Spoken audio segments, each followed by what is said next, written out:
In this video, we will look at the development of IBM Slave or secondary clocks. You will see each of these slave movements being activated. The International Time Recording Company, ultimately known as IBM, did not market an electrically synchronized master and slave clock system until 1909. On the wall next to the door are the four first generations of IBM slave clocks. These clocks predate IBM's development of the automatic correction system. They turned their system the self-regulating system. The master clock movement next to the slaves is running 3 of these 4 IBM slaves. A master clock is the timekeeper and advances the slave clock hands 1 minute at a time. A slave clock is not a complete clock. A slave clock movement is very simple, for it only moves the hands 1 minute at a time. Slave clocks are connected to the master clock by a pair of wires. These early slave clocks are numbered in order of entry into the market. Slave clock number 1 is the first type of IBM slave clock. It's pictured next to an early Standard Electric time slave. The first IBM slave movement was simply a copy of a Standard Electric time slave clock movement. That movement was patented way back in 1887. Here the IBM slave clock is being activated. The movement's very simple and quite reliable. Slave clock number 2 uses a movement made by the Monarch Telephone Company. In 1918, IBM purchased Monarch and began using their movements in the IBM slave clocks. Slave clock number 3 uses a silent polarizing minute impulse movement developed by IBM in the early 1920s. The problem with this movement is the master clock needs to be modified to provide a reverse polarity pulse. Slave clock number 4 was also developed by IBM in the early 1920s. The slave clock is from 1924. This IBM-designed movement was later modified to become the industry's first reliable movement with an automatic synchronizing capacity. These slave clocks are from the mid-1920s and before. At that time, most slave clocks came in elegant wood cases.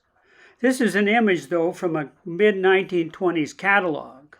And as costs became a bigger factor, slave clocks also became available in less expensive metal cases. Each of these 4 designs did the job unless there was a mechanical failure or a power failure. If any of the slaves were incorrect, the task of resynchronizing becomes tedious and labor-intensive. That's where the quest for the automatic correction came from. This is an image of the master clock contact system that IBM designed to do the hourly synchronizing. The correction is done when sending extra pulses to the slaves each 59th minute. These are patent applications for the first 2 of the 3 correction slave movements we will see in operation. The correcting slaves are connected with 3 wires to the master. A common wire termed the C line, and a wire to each side of a switch, the A line and the B line. The correction is made possible by switching the electrical pulse between the A line and the B line at the slave's 59th minute. Now let's look at the 3 IBM synchronizing slave movements. For display purposes, they're all running slow and are energized by the master clock to move the hands to the 59th minute. I am referring to these slaves as clock 5, 6, and 7. Each of these correcting movements has a cam that changes a contact switch from the A line to the B line, and at 4 minutes after the hour, back to the A line. An arrow points to the cam, and the switch is circled. All 3 wire slaves are synchronized hourly. It is the brilliantly designed slave mechanisms that determine whether to accept the extra hourly pulses from the master. If the slave is correct, it will not be advanced. If the slave is fast, and it can be up to 10 minutes fast, the slave will then pause at the 59th minute. If the slave is slow, it will accept as many of the 15 extra hourly pulses from the master that are needed to move the hands to the 59th minute. If the slave is more than 15 minutes slow, it can accept more pulses at the next hour as long as the hour is correct. If the hour is wrong, the correction needs to be made manually.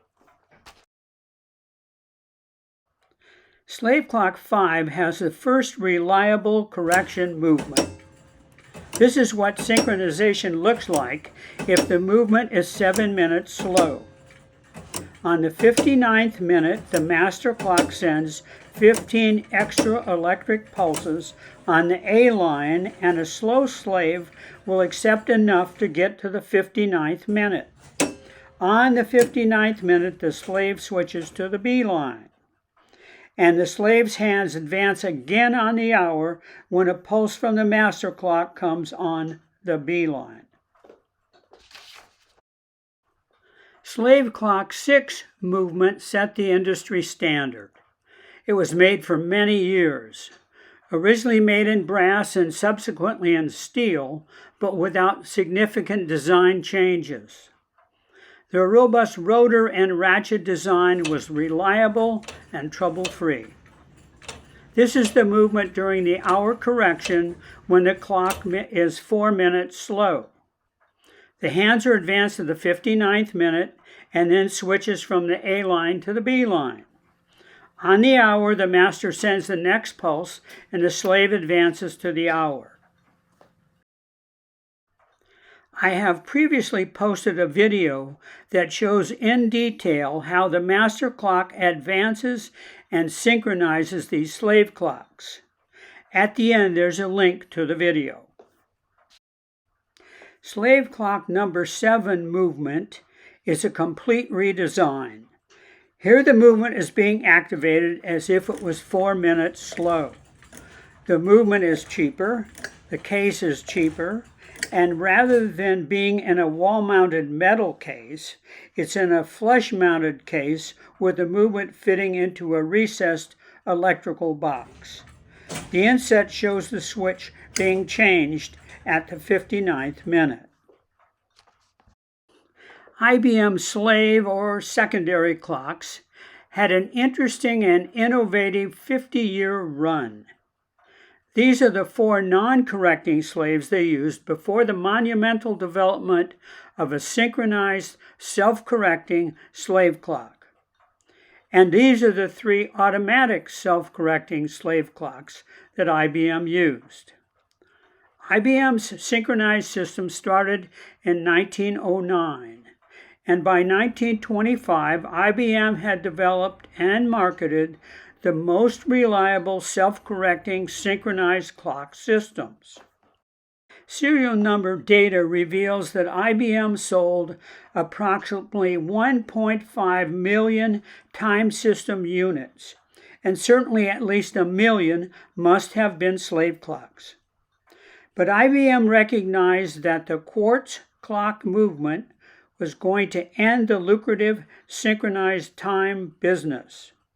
And they exited by selling their time system to Simplex in 1958. A great run, but they knew when to quit. Thank you for watching. I have other electromechanical clock-related videos. Search under my name or under self-winding clocks. Thank you again.